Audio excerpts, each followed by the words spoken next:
all these various organizations pushing entrepreneurship and how we can bring it Good together evening. We are ready to begin. more effectively. I don't know if you... Oh, that's pretty quiet. That's a lot better than a class. My name is Cindy Van Gelderen, and on behalf of the schools of the West Michigan College and University Group, I welcome you to 2012 Regional Idea Pitch Competition. We have a great collaboration of Aquinas, Cornerstone, Calvin, Davenport, Hope, Grand Valley, and GRCC.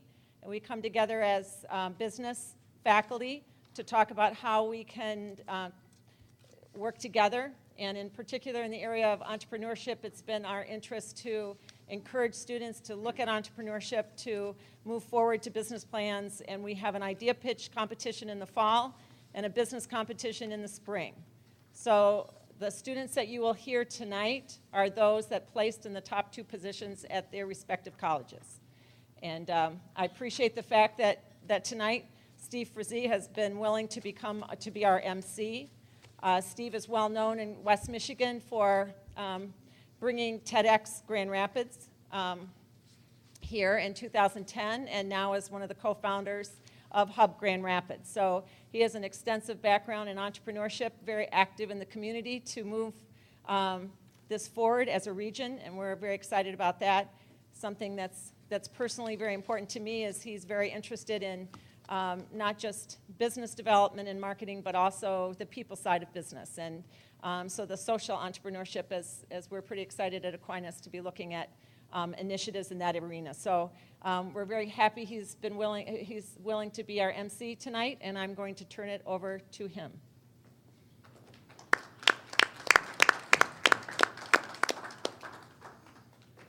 Hello, everybody, and welcome to our idea competition. We have 2 sets of students from each of the 7 colleges and universities tonight that are going to compete on this stage to share their idea. And it's a part of a broader initiative in the community to promote ideas and then move ideas further into business plan competitions and then into businesses and finally into wealth building and community service here in West Michigan. So it's very exciting to see what's going to happen tonight as these ideas come to the stage and you get to hear them. So thank you for being the audience to these students. A part of what they're going to be doing tonight is learning to take their idea and present it tonight in a very concise way. One of the things that we think about when we think about ideas are, what is a good idea? And the question of what is a good idea is surrounded by the context of the idea and the life's journey of that idea. So the ideas tonight are not about fully formed businesses. When the students present their ideas, they're going to be looking at how they present their idea, the conciseness of the pitch, the quality of the pitch, and not whether the pitch is actually a fully formed business idea. All right, so first I think we should thank Aquinas College for having us tonight and putting out a beautiful display of food, so thank you for them. Let me talk a little bit about the format. As ideas tend to go, ideas evolve and pivot and change, and so too has this competition changed. And we're looking at a new format tonight in a way to speed things up and make it a little bit more tight. And so what will happen is that the students are sequestered in another room. There's been a random drawing to see who's going to come up on stage. They're going to come up in a group of 3. Each one of the students is going to give their pitch 90 seconds. They must be in the 90-second time frame. After the 3 students have given their pitch, then our 3 illustrious judges are going to ask questions to the students for 5 minutes, and then we'll do another set. So let me introduce our judges for tonight. First of all, we have UC Sullivan. He is a CPA and Senior Manager of Assurance Services at Ernst & Young. UC has both a Bachelor of Arts and a Master of Science degrees in accounting from GVSU, and frequently speaks at local universities on accounting-related topics. He has more than 9 years of experience serving clients in a number of industries, including retail and customer products, healthcare, and insurance. A big hand for UC Sullivan tonight. Next, we have Karen Wolf on my right. Karen is a principal of her own firm, Karen B. Wolf Consulting, which provides problem-solving, strategic planning, and project implementation services to organizations seeking performance enhancements. In addition, she is an account executive with Fast Signs, a leading visual communications firm focused on solving communication challenges for local business organizations and events. She earned her Bachelor's of Arts degree in economics from MSU and a master's degree in management from Aquinas College. Thank you for being here, Karen. And last on my left, we have Bill Holsinger Robinson, an entrepreneur, strategist, design thinker, technophile, and change agent. He was the founding executive director of ArtPrice for 2.5 years while working as president of Pomegranate Studios. Currently, he is acting as the host of TEDx Grand Rapids 2013 and is the Frederick Meyer Endowed Chair in Entrepreneurship and Innovation with Grand Valley State University. Most notably, he's my business partner in GR Collective, where we have just launched Hub Grand Rapids, a project supporting the nurturing of local ideas and successful businesses. So a big hand for my new business partner, Bill Holsinger Robinson. So we have the stage, we have the audience, we have some munchies. I think we're ready to go. So shall we begin? Excellent.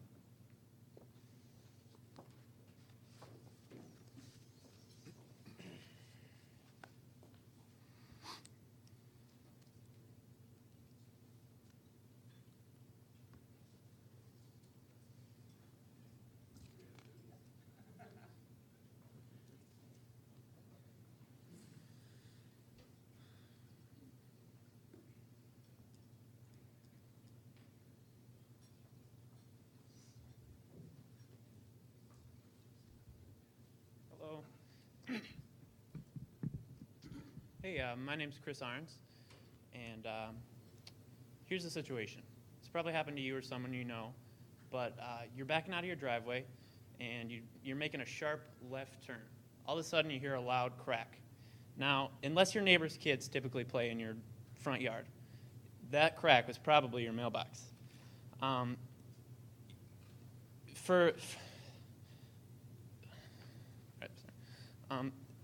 Until now, when your mailbox cracked, all you could do is watch and sit it lay in the dirt, and you don't have anything to do because you can't get a new mailbox, or you can't. I'm really sorry, because your mailbox is done. Now, introducing the new Bendy Box. Bendy Box is actually designed to swivel at a 90-degree angle, and it's actually like it's a spring-loaded mailbox that you can, if you back into it, you're going to hear a bump instead of a crack, and it's not going to break your mailbox. You're going to be fine, and actually, Bendy Box is going to be able to come in like many different shapes and sizes to fit your landscape or your house, and unlike similar products, Bendy Box will actually be, it's going to be more stylish and actually, something you want to put in your front yard. Other mailboxes retail up to $750 that offer something similar to this, but they're an eyesore. Bendy Box is also useful for in the winter if a lot of snow builds up around your mailbox and you can't, the plow's going to come and it'll tow your mailbox. But with Bendy Box, it'll virtually solve that problem. So, thank you.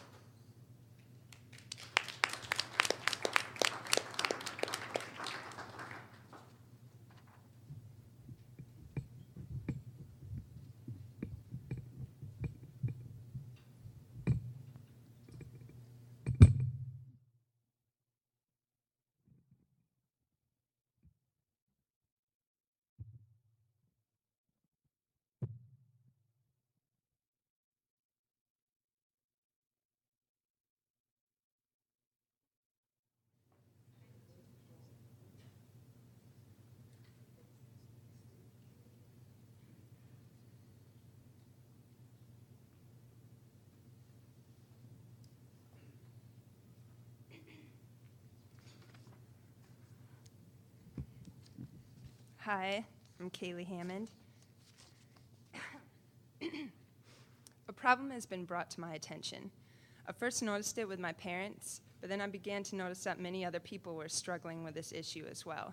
They'd first receive a text message, and they'd have trouble reading it or seeing it. So in order to see it a little better, instead of digging out the reading glasses, they would hold their phone out away from their face. Now, if they're anything like my parents, if this didn't work, they would turn to their neighbor and ask them to read it for them. And which would be me in my parents' case. They'd say, Kaylee, can you please read me this message? I'm like, sure, I got you. I'll read the message to them, only the problem is it turns out it's a message from my brother saying, Mom, I just backed up into Kaylee's car. I don't think there's any damage, but please don't tell her. Now, since I read this message, I know everything. So, in order to prevent the problem of not being able to read the text messages, as well as to protect the privacy of those messages, I've come up with a solution. Many people get cases for their cell phones. My case would have a front side and a back side. And on the front side, there would be a lens, a special lens that would match the eye prescription of the phone owner. It would also cover the entire screen of the phone. So when they get a text message, they can just whip out their phone and read it with ease. They don't need the reading glasses, they don't need to hold their phone away from their face, and they don't need to risk the privacy of the message by asking their neighbor to read it for them. It's just simple reading done by the phone owner. Thank you.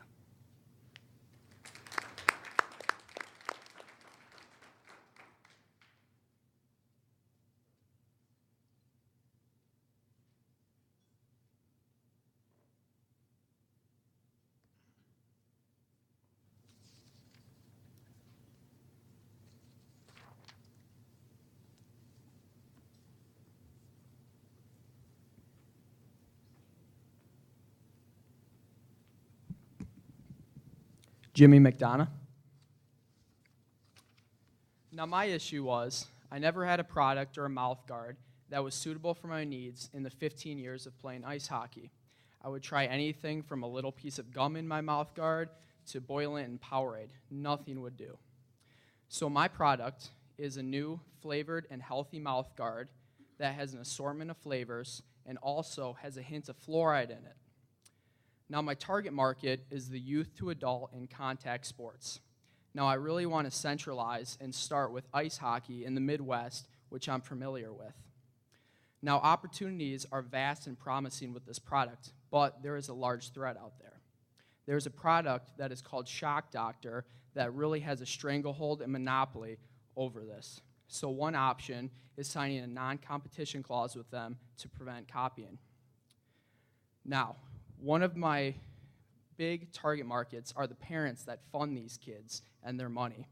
Now, I really want to make an effort to get this dental approved and dentist backed with the protection of the kids' teeth. Now, for a distribution plan and promotions, I want to do with teammates and go to hockey events and such and set up booths, pass out free promos, and then get them inside the pro shops and then expand to sports such as soccer, rugby, football, and etc. So this plan really does not have a limit to any kind of sport. Thank you.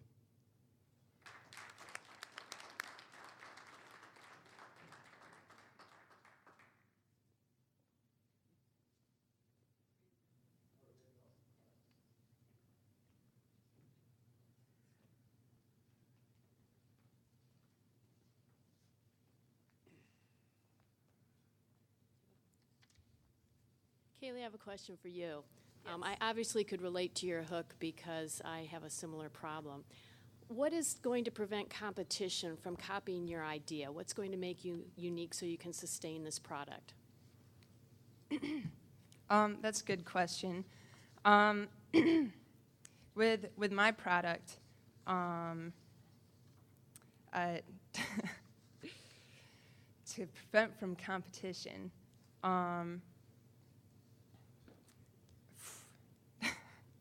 I'm sorry, that caught me off guard a little bit. Well, I guess basically with my product, I want it to be able for customers to customize it.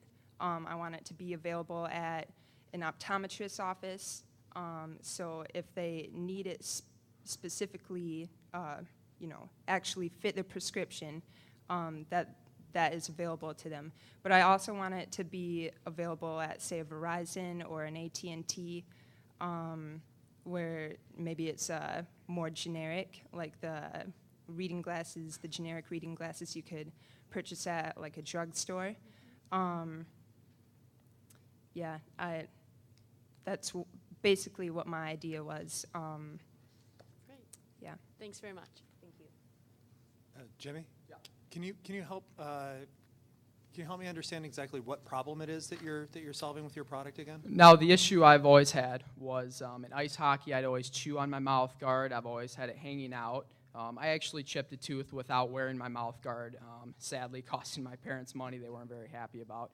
But see, my issue was I never could take that raw plastic feeling in my mouth.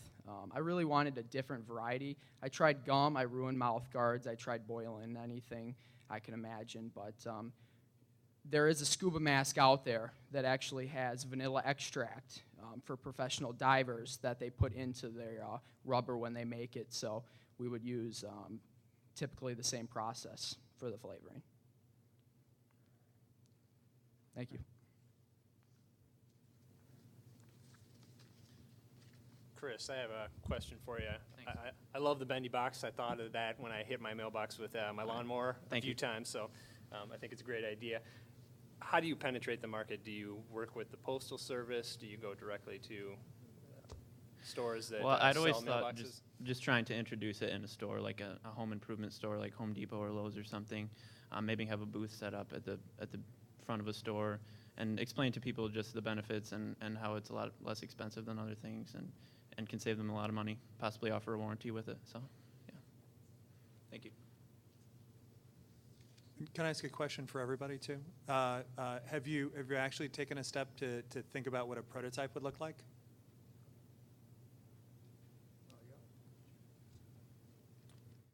Actually, yes, I have.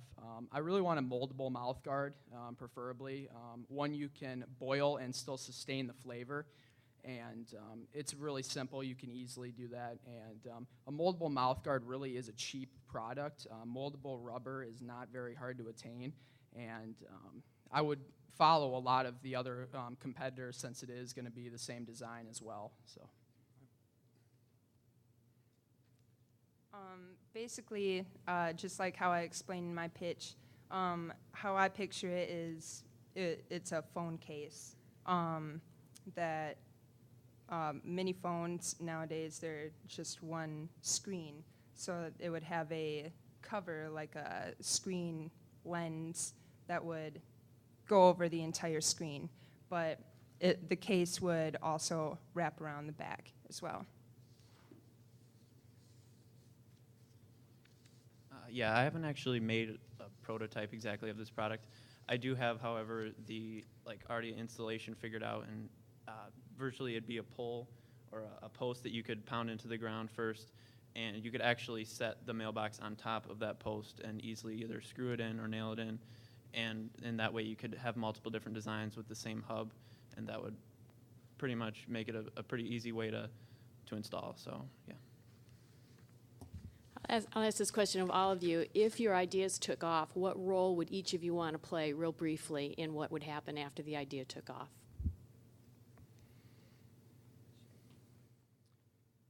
Well, obviously, ice hockey is something I'm greatly passionate with.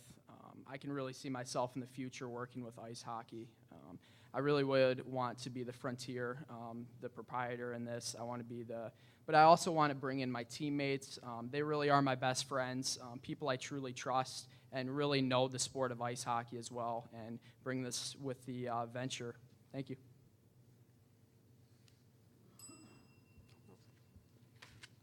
Set. Great.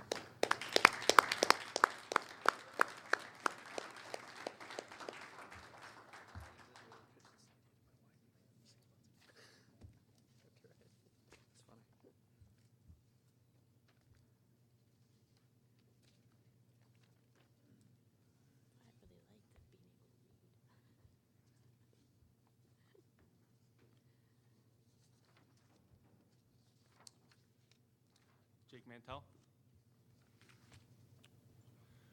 What if when your wallet was stolen, you were still able to buy groceries for your family? What if when your kid called you in a crisis, you were able to get them access to the money they needed before you put down your phone? What if you had complete control of your money at your very fingertips? I introduce to you FingerPay, a middleman financial system that gives users complete control of their money anywhere at any time. Any existing bank account can be set up with FingerPay, at which time it must be registered with the user's phone number as an account number, as well as the user's fingerprint for authorizing transactions. FingerPay users will be able to move their money to any other user, whether it be to a personal contact or to a store they're purchasing from. They simply click the FingerPay app, select a recipient and dollar amount, and then verify the transaction by scanning their fingerprint on their smartphone. The recipient can then confirm the transaction with their own fingerprint scan and move the money into any of their accounts. Making purchases will be done the same way, except for the recipient would be a business as opposed to a personal contact. So essentially, users will be able to quickly make purchases from any store, transfer money to any other user's accounts, and have instant access to any money placed in their own accounts. And all this can be done from any place, any time, without the risk and hassle of debit and credit cards. The app will cost $1, and users will be charged 0.1% on transactions with a maximum $10 charge.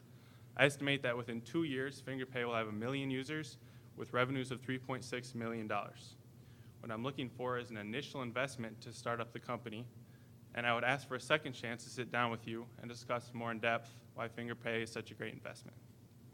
Thanks.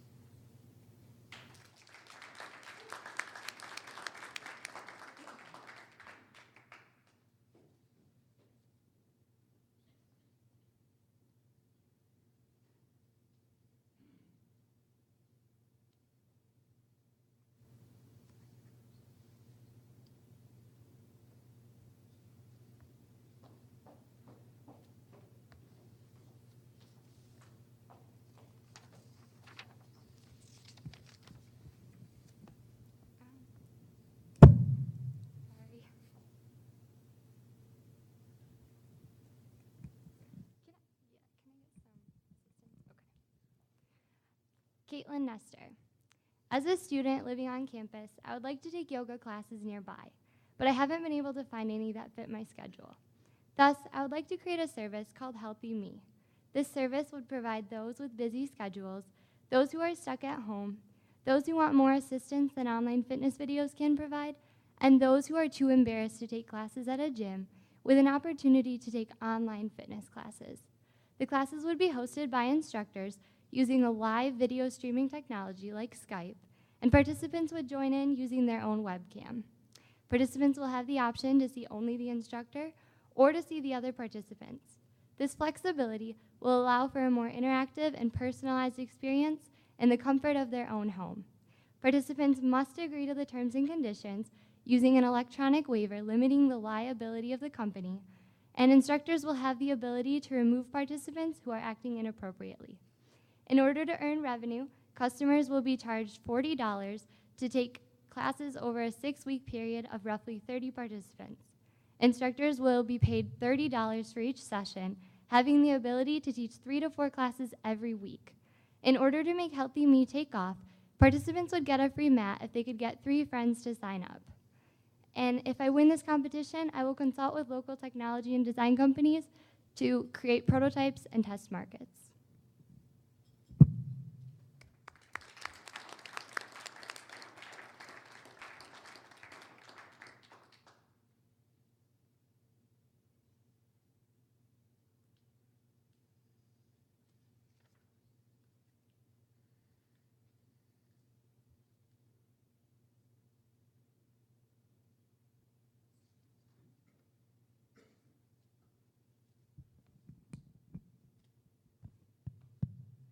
Hi. Well, my name is Chinedu Nchekwube, and I'm from Nigeria. Thank you. Hi. One of the biggest issues, challenges facing us right now is global warming, and its effects on animals and on agriculture are indeed frightening, and the effects on the human population are even scarier. But we all know that controlling the amount of fumes produced on Earth will help control global warming, and that is exactly what I've done in developing my Fume solidifier. The concept is based on the principle of phase transition of a gas straight to solid without going to the liquid state. And the Fume solidifier will be attached to the exhaust ends of automobiles, where it converts the fumes straight to carbon. And with over 16 million new cars sold each year and over 254 million already registered vehicles in the USA, the market for my technology is extremely large. And reaching only 5% of this market with a net profit of $10 per piece would mean $8 million of annual income. And the only possible competition will be the hybrid car manufacturers, but they pose very little opposition since most of the hybrid cars have standby gasoline engines, so they still need the fume solidifier. So this is totally new with no direct competition. All I'm asking for is an investment of $500,000 for research and development. And I will return 10% of the income from my LLC to my investors, which is $400,000 per year. Thank you.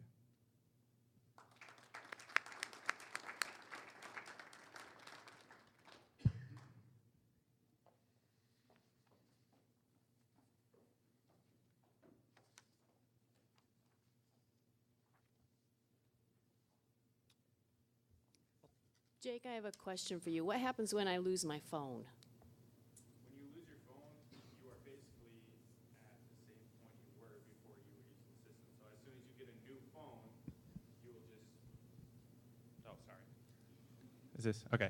So you have your phone and then you lose it. Once you get your new phone, you're back to the exact same point you were, as long as you have the same number. If your number changes, you'll need to update that on your accounts, because that's basically the reference lookup for your accounts. So if I wanted to send you money, I would need it to go to your number.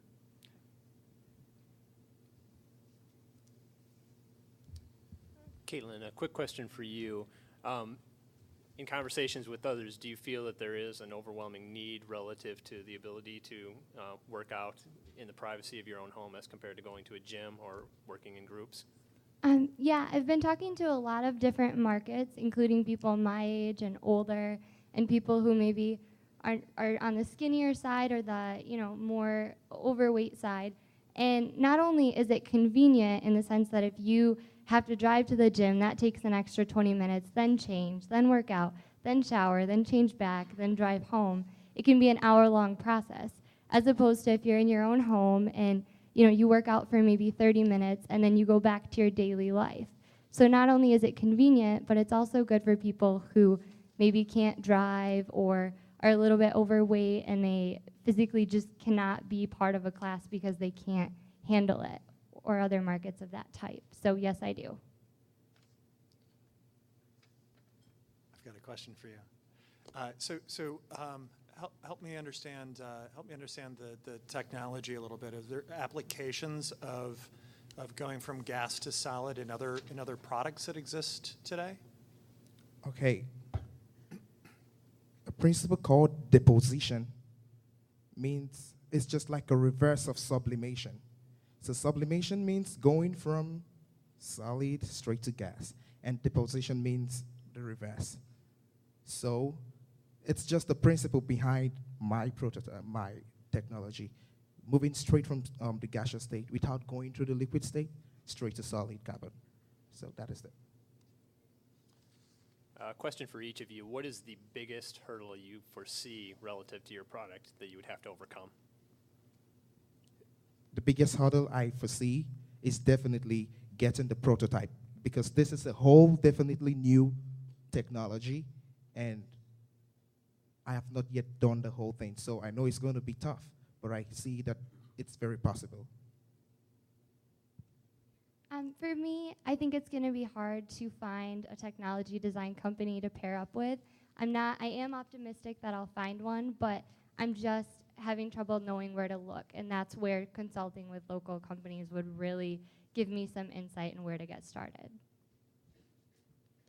I think the biggest hurdle is mastering the taking money from one bank and instantaneously taking it and putting it into a completely different bank, because the fingerprint technology is there. The idea of the fingerprint attached to a phone number for account lookups, that can easily happen. And as soon as it's partly complete, very, very marketable.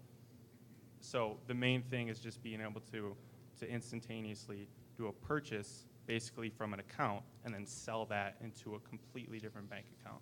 But that's about it. As you think about other people stealing your idea, are any of you aware of someone else working on a similar concept to what you've presented to us? I had to search on the US patents, and no technology exists the same way like mine. And I'm not scared of anyone stealing my idea because it's complicated and I only have the answer. I'm a little bit concerned. I've done some research, and there are people out there doing it, but nobody quite in the same way I plan to do it, in the sense of pairing with a big company that already has this technology to cut costs. So there are competitors, but I'm not really concerned because I'm confident I'll find someone to pair with. There are some competitors that are doing similar stuff, but none of it's as good because what they're doing is pretty much just paying with fingerprints, and at best they have like a knockoff of PayPal where you load money into an account and use that with your fingerprint. Nobody's taking it from bank to bank. Nobody's attaching it to phone numbers when they're doing it, and nobody's really taking it mobile. So there are somewhat competitors, but it's all a lot more basic.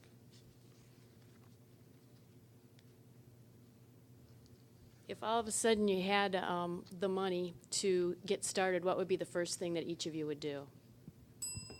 Never mind.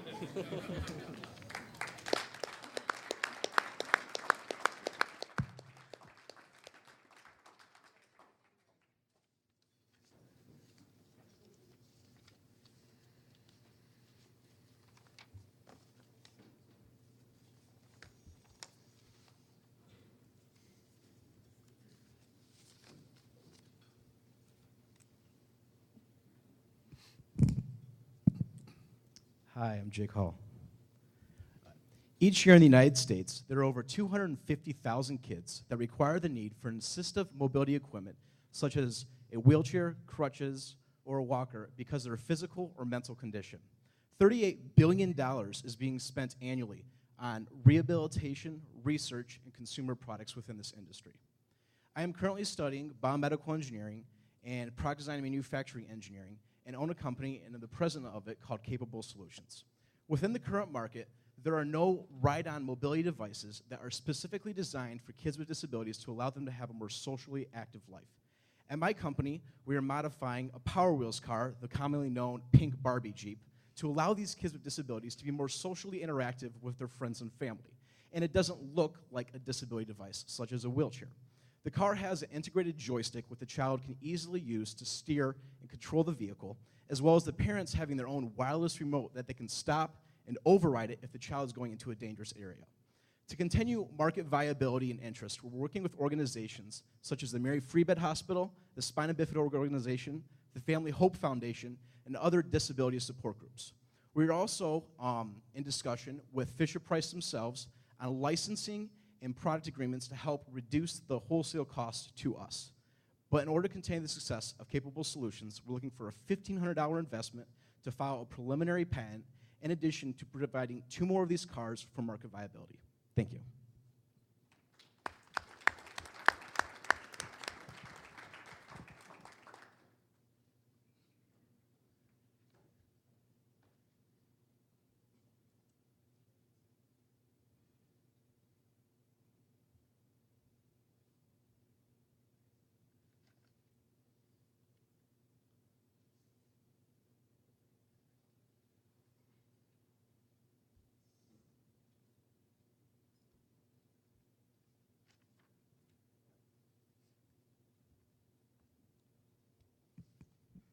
Hello, Damian Harden. I'd like to start off by informing you that the pet supply industry grosses approximately $45.4 billion a year. There are over 80 million dogs in the U.S. 44.2 people in the U.S. own at least one dog. Do you guys own a dog? Do you guys drive at night?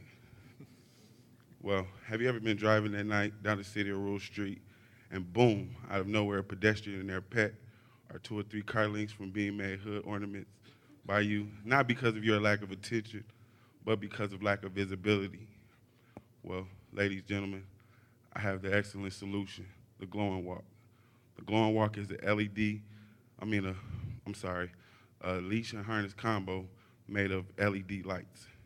The glowing walk's emitted light is pet safe, will promote safety, animal awareness, and also give increased visibility to drivers to see those walking their pets after dark. Because I said before, there are 44.2 million people that own at least one dog, and let's face it, those dogs have to be walked. Let's help keep man and man's best friend safe with the innovation of the glowing walk. Thank you.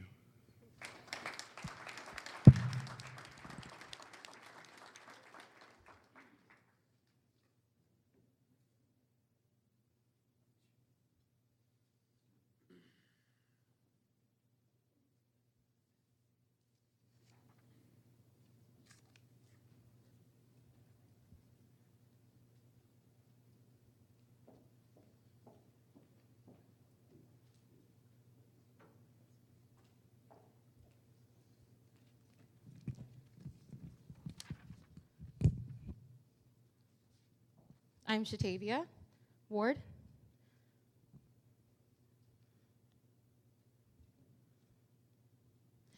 I'm not your shop till you drop type of girl. In fact, I hate shopping because I shop in the plus size section. Every time I enter a store with the high hopes that the cute clothes that I see in the normal size section or on the mannequin are in my size. Well, it never happens. Instead, as I make my way back to the damp, dark corner where I find the hidden plus size section, suddenly the grandma clothes appear. You know, the stretchy fabrics, the floral prints, nothing that even resembles anything from the normal size section or anything a mannequin would be caught dead or alive wearing. High hopes, gone. Buzz of excitement, gone. And I'm left feeling like I'm not good enough for fashion. The plus size clothing industry is a $47 billion business. Stores can no longer be naive enough to believe that because one is plus size, they don't desire to be fashionable. Over half of American women wear size 14 and up, and the fashion industry must seriously embrace these women. I introduce to you Pleasantly Plump, a store that embraces the plus-size woman. It is a plus-size, personalized clothing store that celebrates individual sizes and shapes. The mannequins are plus-size, and so are the models. The store is bright and alive and active with talented employees, many of whom come from GRCC's fashion design department as interns, who assist in choosing the season's most trendy fashions for our customers. There's even a tailor on staff to customize off-the-rack clothing to make it a perfect fit. Now, I may not be a shop till you drop type of person just yet, but with the addition of Pleasantly Plump in my life, I'm well on my way. Thank you.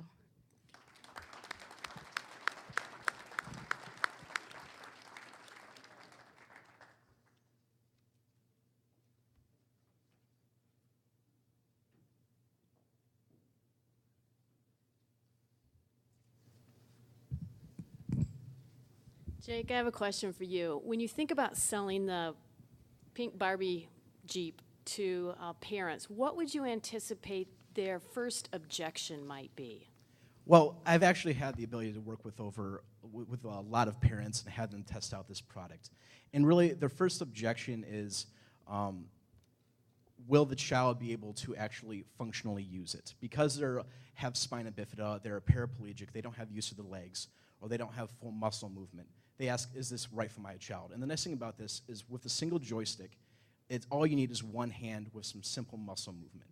You don't need all this complex movement like you do in other vehicles. Shatavia, a question for you.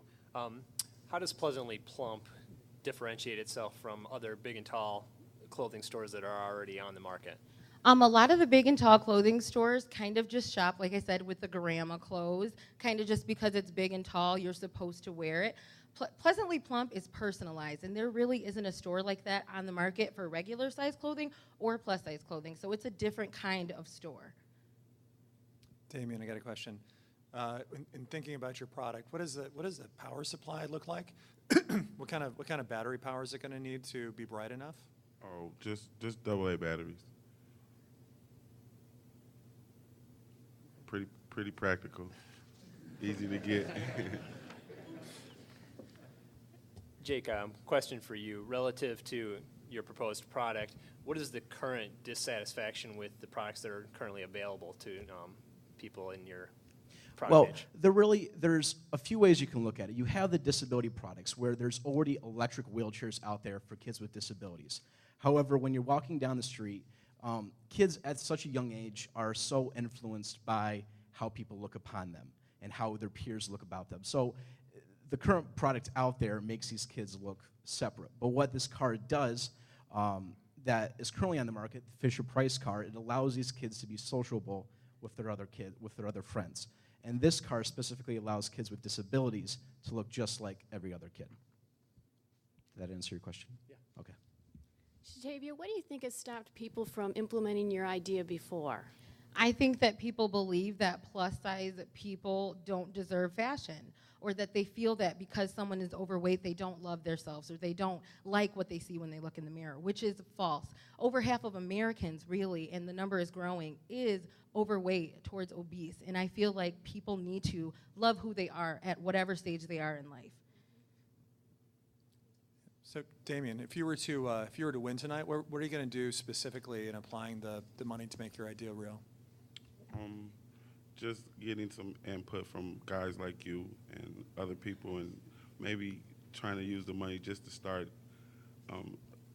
the business, period. Does that answer your question? I'm sorry. Yeah. No, that's right. Thanks. And I have a dog, so I can relate, but I'm just thinking, have you done any looking around to see if other people already have the idea that you're working on? Yes, I actually checked in the surrounding area pet supply stores, and they do have reflective leashes, but nothing that glows in the dark. I think it'll give people, like I said, drivers increased range of visibility to see those people walking at night, because I actually had an incident where I almost hit someone. I can try my question again to see if anybody can answer. If you won the money, what would be the first thing that you would do with it, besides pay your student loans? With the $1,500, I think that's going to go directly into filing for our preliminary patent, which is going to help us with protection. It's not an actual patent, but it will give us a year to get everything organized and sorted out. And then that's about $500. And with the other $1,000, we're able to manufacture 2 more of these cars and be able to go and bring them to families and get feedback on what they like and what they didn't like about the vehicle. I'm actually working with someone who recently graduated from GRCC's fashion design department, and we're working together to kind of come up with a program for GRCC's fashion design department so that they can intern when we open Pleasantly Plump. So probably the startup money would go towards working with the young woman that I'm working with from GRCC's fashion design department, shopping of course, and just get on my way to starting this business, because I think it really has a great opportunity in this community and around the country.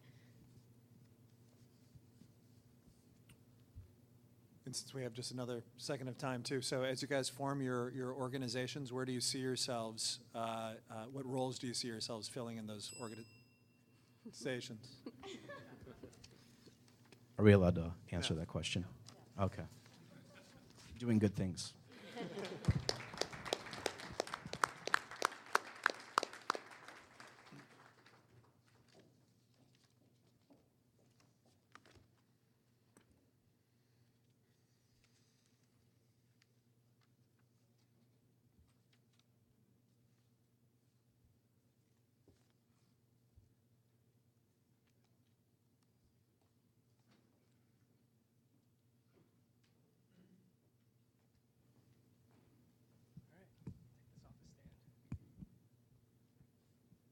Hello, my name is Russell Fife. I'm a computer science major at Hope College, and every year I go to the bookstore to sell my books, to buy books for my next class and for next semester, and I see the person in front of me selling the books that I'm going to buy next semester. And I think, wow, if only there was a way that we could, as a college community, get together and maybe trade and sell and buy these books. So my idea is to create a website where it's going to be college-based, where all the students would sign up using their EDU email, and on the website they make their login and they post a bookshelf of all their books. So all the books that they own, they'd post on there, and then they would create a wish list with all the books that they want. So each person would have a profile with all the books they have and all the books they want, and the website would create a means for them to match up. So another person that has maybe on their bookshelf something that you need for your wish list, the website would connect them together, either through messaging or any other means. It also have ads for, let's say, Amazon. Let's say if a student can't buy a book because no student has it. Maybe there's a new edition for the professor. There'd be ads from maybe such as Amazon or Barnes & Noble that you could click, buy the book through my website, and maybe I get some of the profit from that way. Another way to get revenue would be through the sheer traffic of it.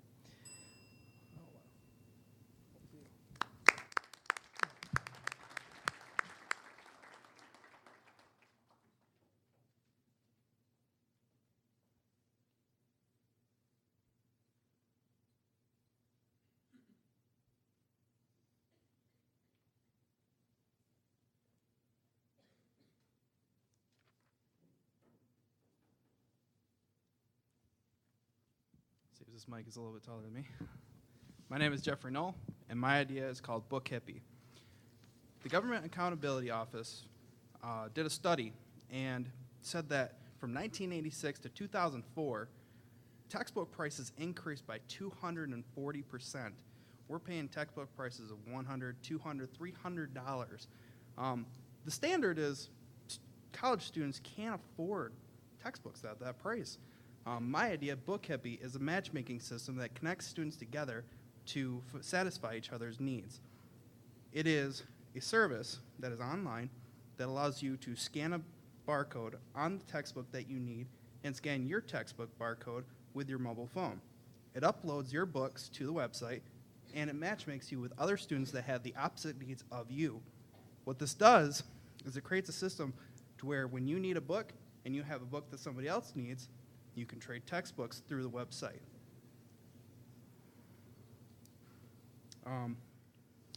Sorry, thought I had a little more time. At the next level, there's the option to sell the textbooks, and the website allows for you to post your textbooks online, and what it does is that when you post your textbooks and it reaches a certain median price, that allows you to connect to Book Hippie. What we do is we purchase that textbook, and through a UPS barcode, basically you print it out, and you ship it to the person that purchased it on the other end through the website. It's anonymous, it's safe, it's secure, and at the same time, Book Hippie doesn't have to store any textbooks like Amazon does.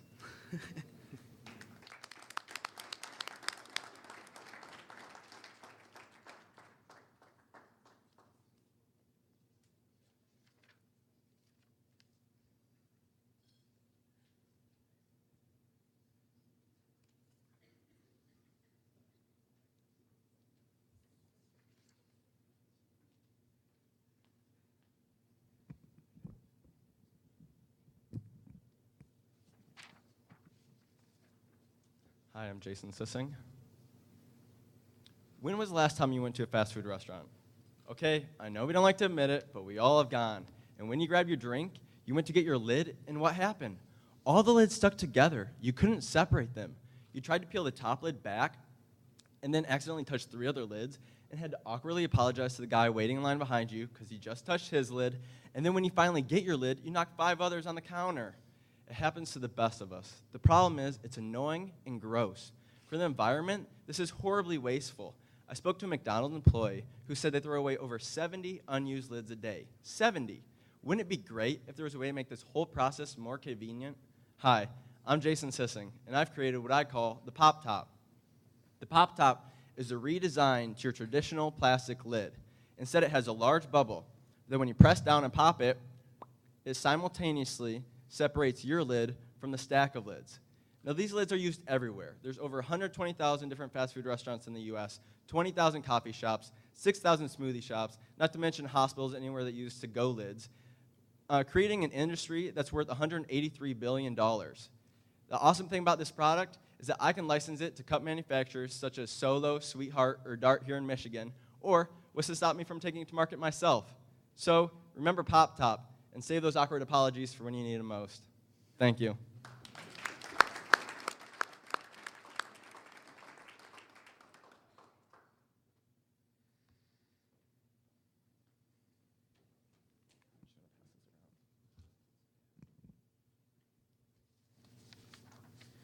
For Russell and Jeff, can you help me understand how you're going to make money?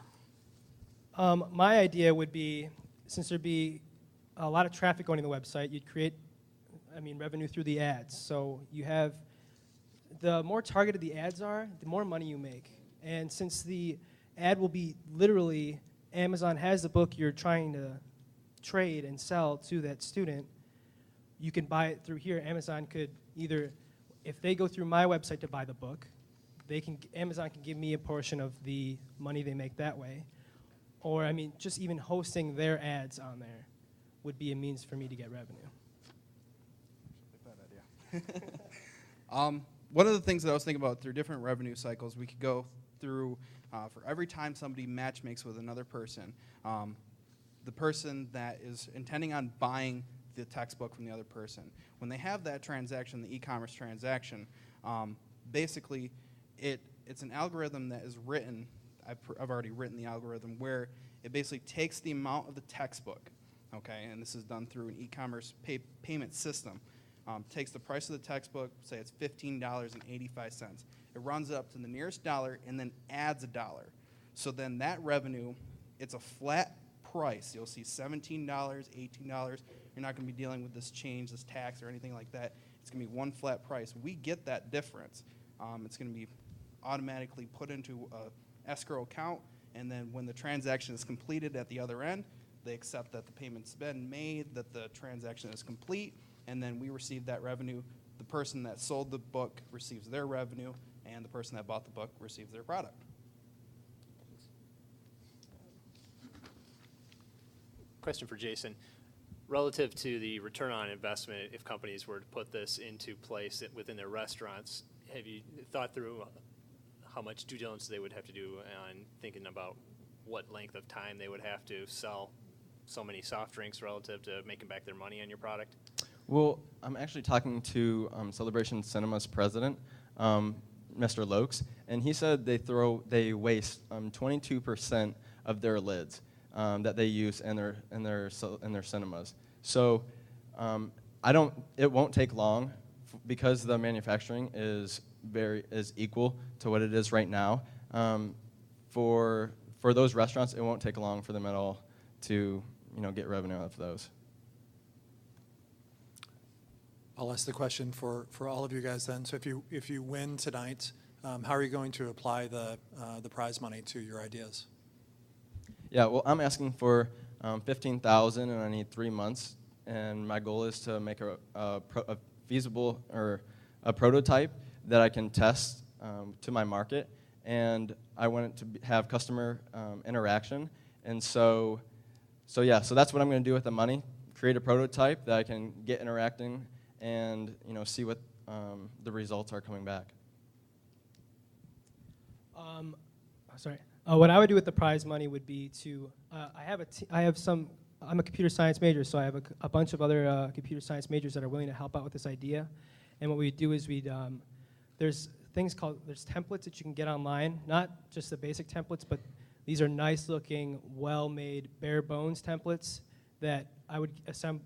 We'd have to pay maybe a couple $1,000s. And with this bare bones website, we'd have to build it from using the skeleton, build it to a nice looking, well-developed website. That's what I would use the prize money for. I already have my site already ready to launch. I spent that pretty much the entire semester last summer developing the website. It's ready to launch. I'm ready to market the product, and I need the initial startup cost to kind of get that activation threshold, which in order for my idea to actually work, I need a lot of people to get on with whatever resources and start posting their books. In order to do that, it has to be a really strong marketing strategy where we say, this is the launch date, log on, post your books, and start the process. So that would be what I would use the money for as I would start marketing. I'm ready to go. Jason, I have a question about the pop top. I'm trying to conceptualize how it works. Okay. If somebody is buying it, would they need other equipment in terms of holding the top so it pops up instead of pops out? Or No, it's just like your normal stack of lids, when you go to McDonald's or something. And on the lids, there will be, I'll just reiterate this, there will be a large bubble, and you'll press down on the bubble, and when you pop it, it creates separation between the top lid and the rest of the stack of lids below it. Now, when they're manufactured, they're already altered, and so they're not all lined up, so you're not going to have a problem with popping one and they all shoot off. So. Cool. Great. Thank you.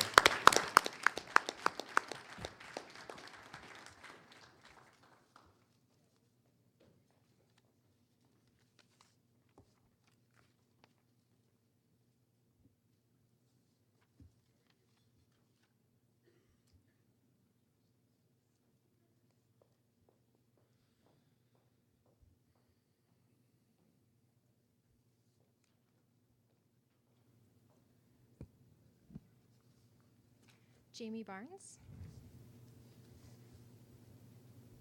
I've I've been an employee at Jot and Tiddle, my marketing company, for way longer than I even knew that I was going to become an entrepreneur. This is all because of my mother. You see, she owns her own gallery and she's a full-time artist. And she's very, very good at being an artist, but not so much at marketing. And I really learned that I could take my passion for marketing and help relieve her stress, help her focus on her art, and help her be successful also as an artist. So now currently I'm designing her business cards, brochures, even set up a new functional website for her that has her own store in it. And I'm learning that I could take that passion, fit a niche. She didn't have a marketer. She didn't want to pay big dollars to have a marketing company help her. So she sought my expertise in marketing. I really see me being able to help other small businesses in their companies too, whether it be art galleries or LLCs that are just starting out, even a tech company. Everybody needs a marketer, but not everybody needs to pay that high ticket price to have one. And I really see that by helping them with business cards, brochures, and being the stepping stone for their success, it's really beneficial to both their company and mine, and really keeping and creating a network of LLCs that will work together. If I need tech help, I can go to the tech guys. If tech needs business card ideas, I can help them with that. And I really would like to create independence through them, not dependence. If I design a business card for them, they have rights to that business card. I'm not going to charge them X amount of dollars every single time they need reprints.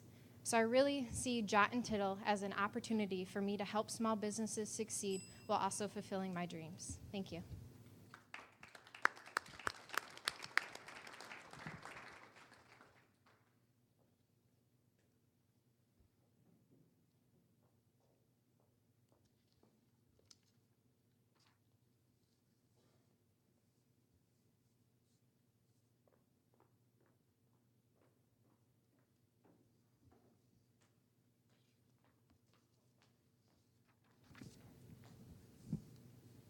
Hello, I'm Natalie Meisner, and through spending many years babysitting, I've encountered a lot of problems with kids falling asleep, but one of the biggest ones is the fear of monsters. So I've created a product that will counteract this fear, and it's called Scram, and it's a monster repellent spray. This product will enable children to overcome their fear by using their own imagination, something that they already have and something that can be used in a great way. A lot of parents have expressed this frustration along with me and babysitters, and I feel like this product could really help kids to overcome this great fear. After doing additional market research, I feel that this product would be great in a specialty gift shop, and it could be sold online as well. Because of Scram, I can be assured that there will be no more excuses in my future, and I think that it could really help to build the confidence of many children. It could also really provide a sense of security for kids who really struggle with this, and it would leave a really great fresh scent behind too as like a room freshener. So I just think that Scram will take away all of their worries. Thank you.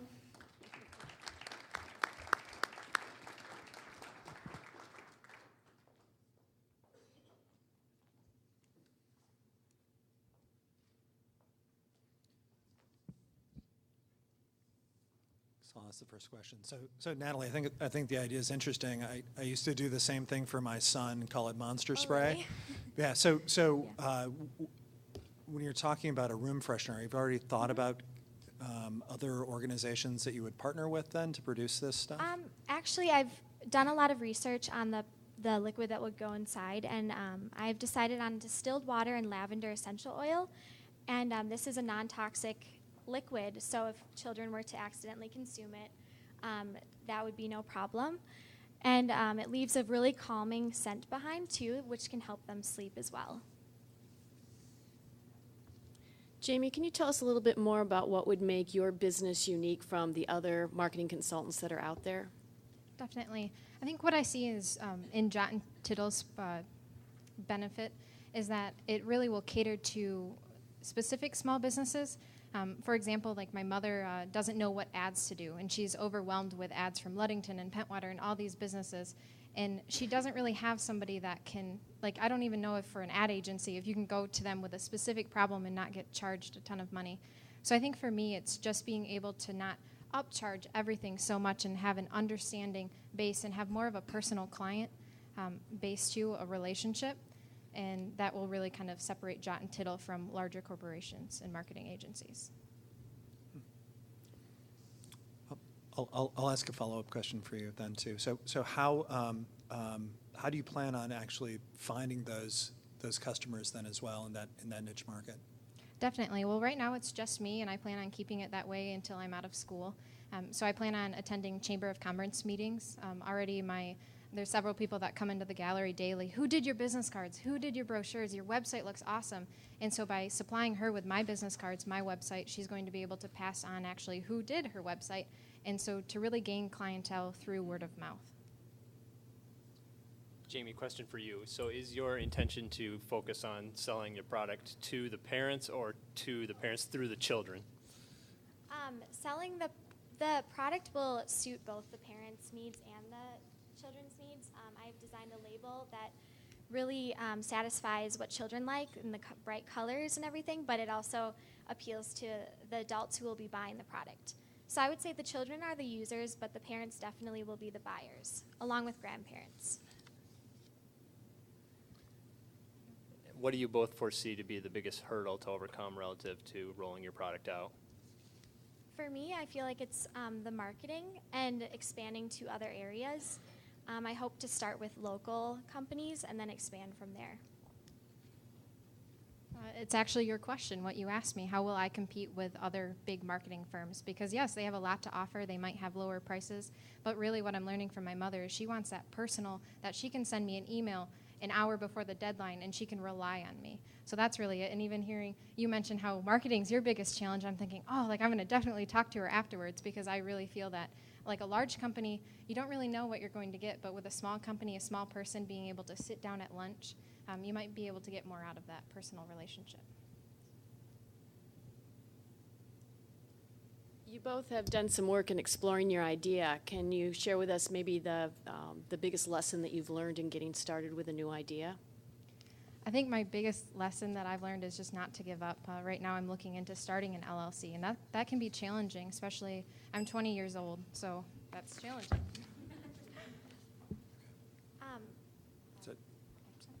Sorry.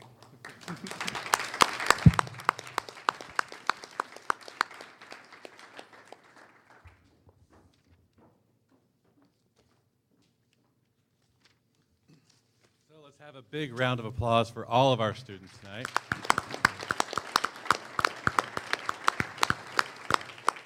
And we also want to thank Ernst & Young for sponsoring this event tonight. And so now we're going to ask our judges to sequester themselves, and we're going to talk a little bit about ideas. You know, the students tonight have really stepped forward to share their ideas in a public way, dealing with a variety of new things for them, potentially how high the mic is, depending on how their height is, and to stare out into an audience here for the second time at the regional competition. And oftentimes there's a view that ideas are fully formed when they come to people. It's the concept of the eureka moment. You have an idea and it suddenly becomes a business and it's been perfect and it gets funded, and that's absolutely not how it works. And so it's nice of you to be here tonight and help these students develop the process of how ideas are born and mature and move through the process. You know, one of the things that we didn't see up on stage but students can learn to do over time is just to say, I don't know.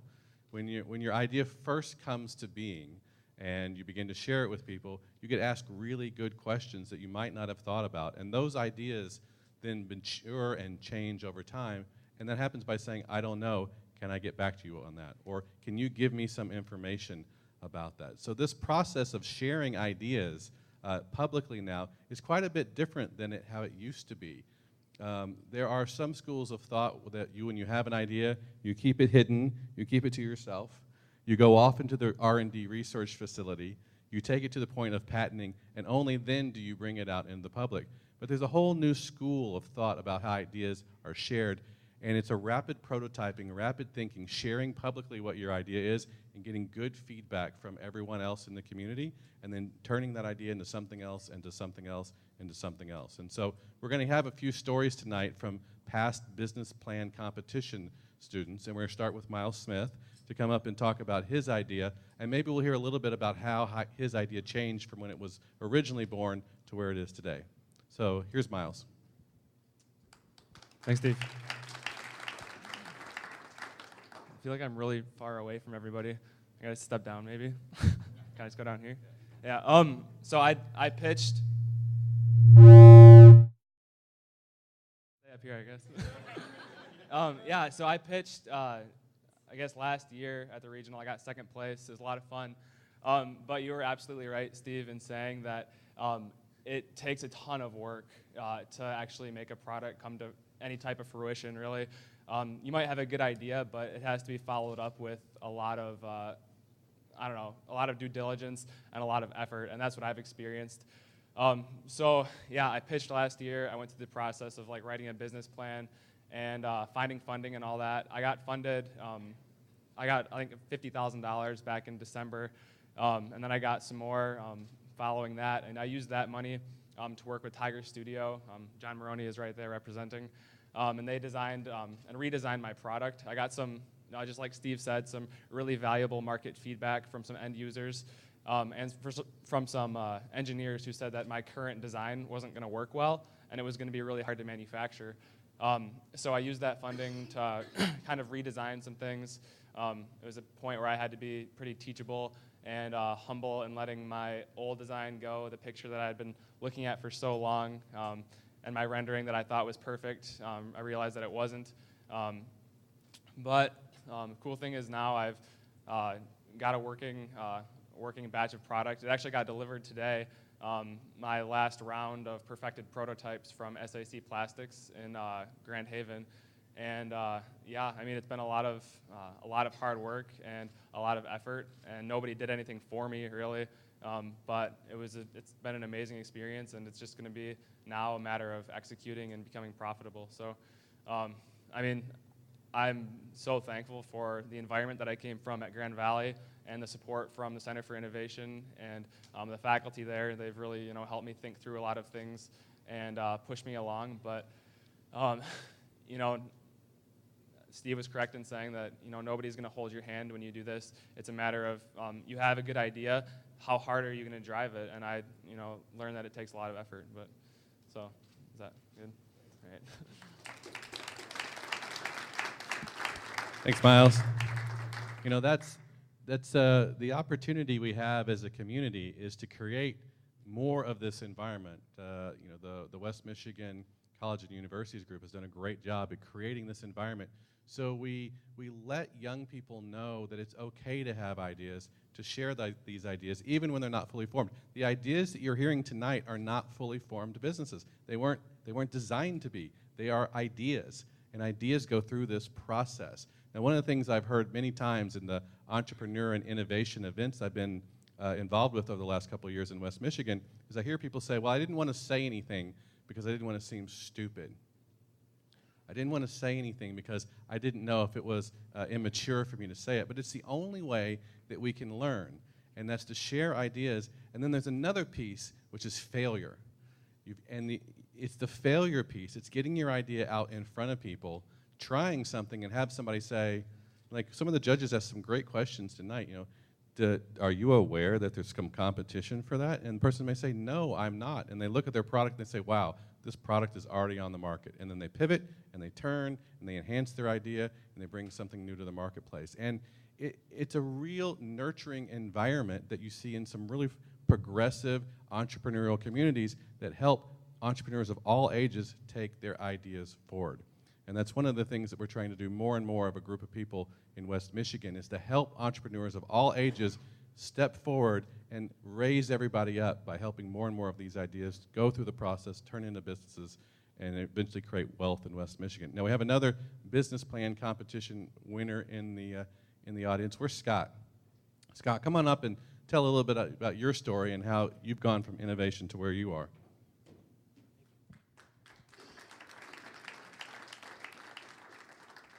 Hi, I'm Scott Brandisio. I'm a senior at Hope College, and as soon as you mentioned there we go. Cool. As soon as you mentioned, Steve, I guess the story to go with the product, and and how pitches can actually affect what the product becomes, I mean, I perked right up. It's the amount that's happened in this past year based just upon pitches, and the results from that is incredible. So I'm currently working on a product that we call the Vital Sleep Headband. It's essentially a medical device in the form of a headband. It uses a mix of sound cancellation and vital monitorization in order to allow a hospital patient to achieve a quiet night's sleep in a hospital, something that if you've ever had to experience is not very easy. And so how we started out with this is a little over a year ago, and I mean, way back when, honestly, I was just lying in my bed in the dorm room, and my roommate was snoring, and I was just trying to find a way around that. And so it was about 3 in the morning, he would not stop, and I was just thinking, I wish I had a way that I could, rest my head comfortably on the side and just be able to actively remove this sound. And so I talked to an engineering friend the next day about it, and we're both engineers, and of course our solution to everything is a product. And so we came up with an actual device that could do this, using the same technology as sound-canceling headphones, except in a comfortable headband format. And we thought it was a pretty good idea. It was kind of like what Miles was saying. We think it's perfect. It's the beautiful thing that's going to get you far. And so we entered it into our Hope College's version of their entrepreneurial initiative. And going through that process, we were able to go into pitches like this. And after each pitch, the idea would just change slightly. There would be some little thing that you have to work on. The judge would give you some feedback on how it could make it a little different for the next pitch. And so, and in addition to that, there's always someone who comes up to you after and says, have you thought about this? Have you considered this? Well, after one of the pitches, we had a medical doctor, Dr. Lowry, come up to us after, and he said, this is a medical product. Forget everything else you're doing. This has to go in hospitals. And I was kind of iffy at first. That's kind of a very large leap from what we were doing. And then a random unforeseen sailing accident, I actually had to spend a night in a hospital, experienced the thing firsthand. At that point on, nope, this is a medical device. I'm never going through that again. And so currently, I don't know, this past year has just been raising funds in order to get the correct prototype for this product, because as with any kind of product, you have to have a prototype, otherwise you're not going to get very far out of the gate. And so after the same regional pitch that Miles and I both placed in, we recently got another grant from GVSU and their entrepreneurial initiative, and we finally have the amount of money required in order to get that final sleek prototype, which we're working with Dish Your Design. It'll actually be done next week. We're very excited. And so, I mean, we've made prototypes for this before. We've tested the feasibility of it. However, again, I'm an engineer. I'm not a seamstress. And these devices, while they work, are terrifying looking. And so the one that Dish Your is giving us is sleek. It's something that you could believe could be on the open market. And at this point now, we have one more competition next week on our schedule, the Michigan Accelerator. And I guess the last point I want to say about this guy is, with these competitions, they force you to look at the big picture of your product. They force you to ask questions that you would not normally ask. And so a month ago, our thoughts were, oh, prototype, prototype, prototype. This competition, we have a list of the kind of questions that judges would be asking and the kind of stuff that they expect. And we have the milestones that we've created in this past month for this project are incredible. I mean, it's real. It's crazy. I don't even know what to say after that. So, yep, things are going good. We're very excited. Thank you for having me back.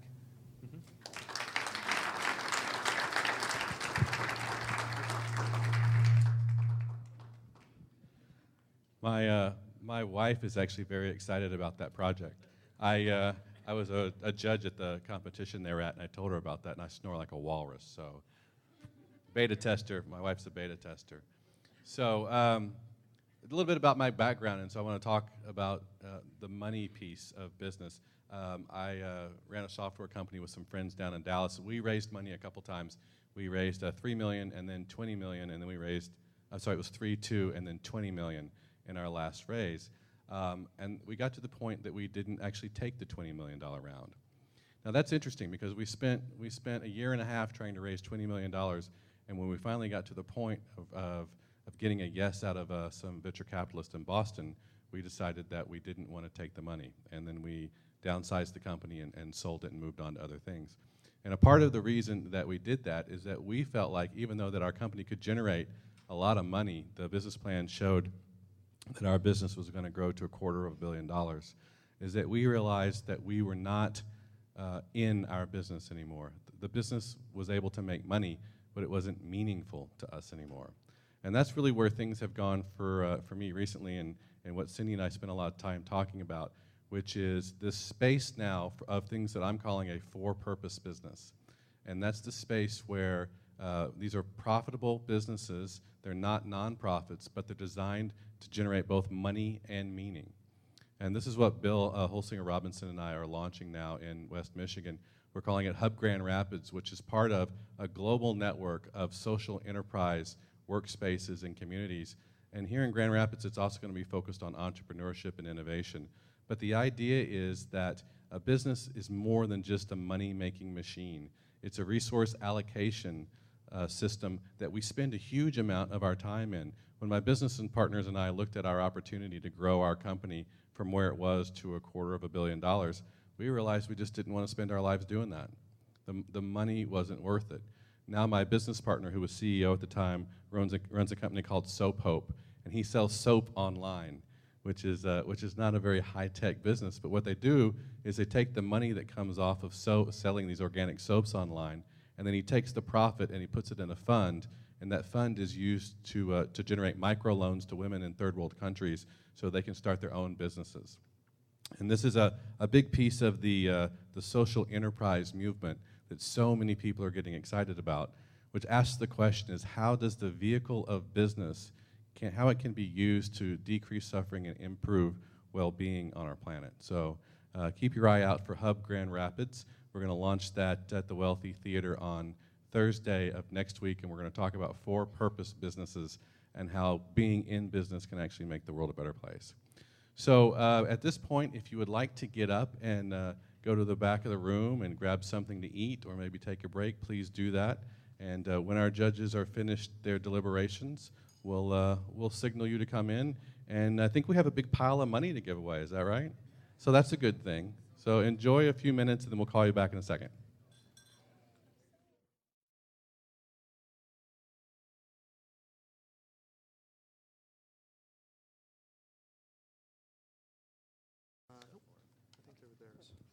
All right, so if we could have all the students up on stage, and we'll have a little something for everyone.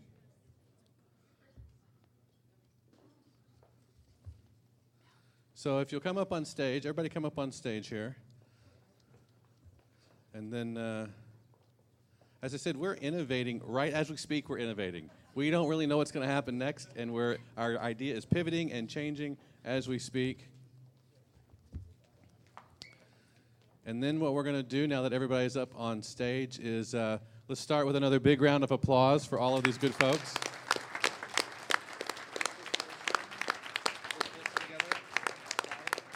Why don't you squeeze in a little bit together, and we'll have a photograph. You know.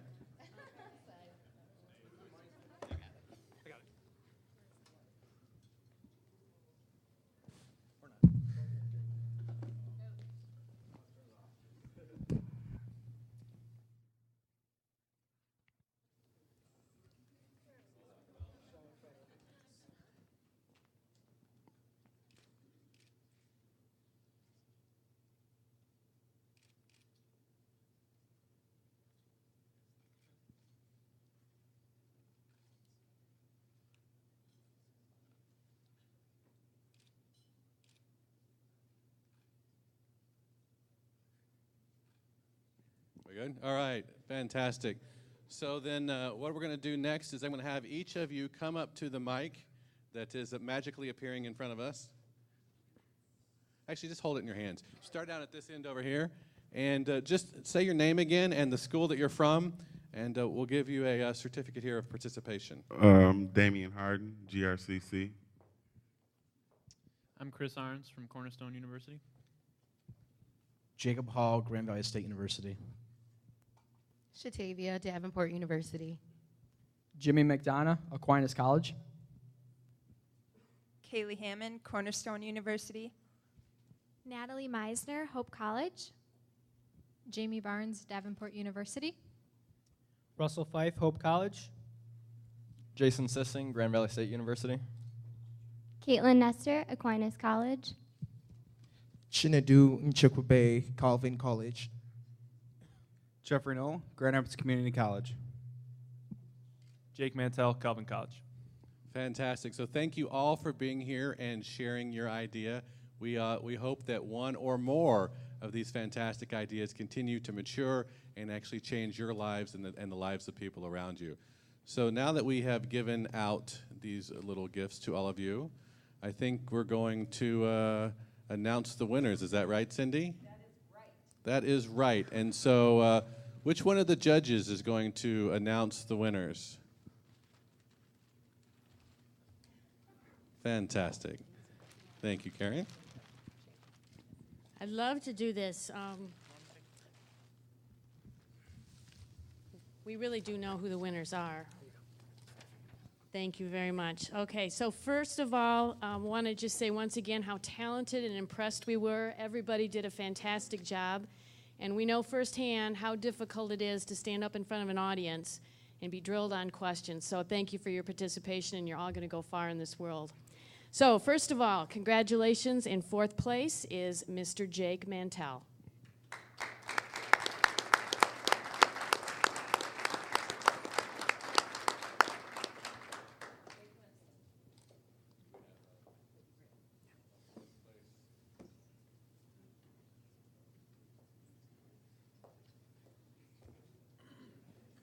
An award of $500.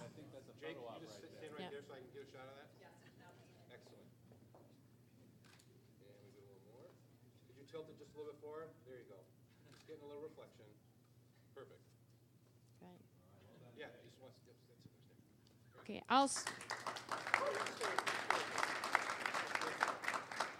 also a $500 award. In third place, congratulations to Shatavia Ward.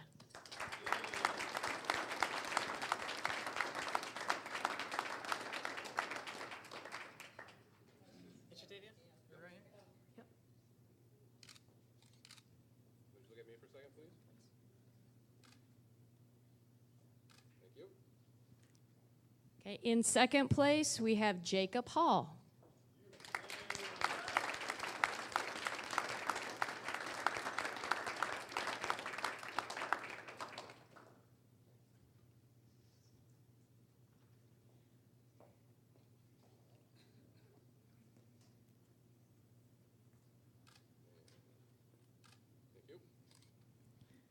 And finally, our first place award winner, which will be receiving $1,500, is Mr. Jason Sissing.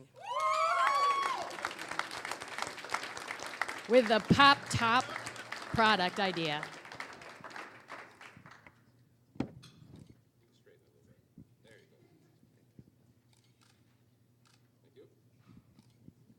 All right, and let's get one. I'm sure we're going to get one set of photographs here with all of the winners and their checks all together in the center of the stage.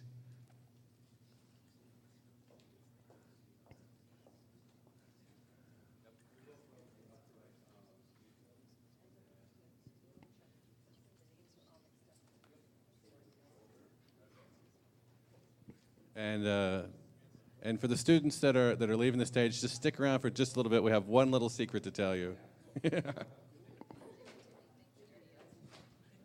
If you'll look at the certificates that you were given, you will see maybe your name and maybe not your name. And so the game that we're going to play now is that if the certificate you have is not yours, you must find that person and give it to them. And then you must look around and see if you can find which person has your certificate. This is called a networking exercise. It's a great opportunity for you to meet the other people participating, and we're going to act like we did it on purpose.